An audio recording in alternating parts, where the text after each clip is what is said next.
নমস্কার, পটুস কিচেনে সবাইকে স্বাগত। আজকে আমি বানাচ্ছি পমফ্রেট মাছ।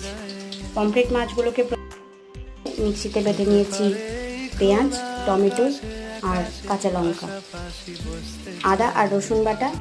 এবার আমি জিরে গুঁড়ো, গরম মশলা আর একটু লঙ্কা গুঁড়ো দিয়ে একটা জল, পরে আমি দিয়ে দিব পরিমাণ মতো নুন আর হলুদ।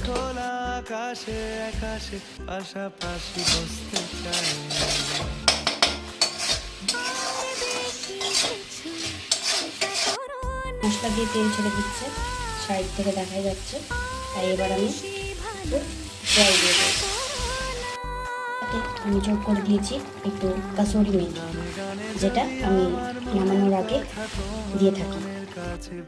ঠিক এইভাবে এবার মাছগুলোকে দিয়ে দিলাম। খুব সহজেই তৈরি হয়ে গেল এই রেসিপিটা।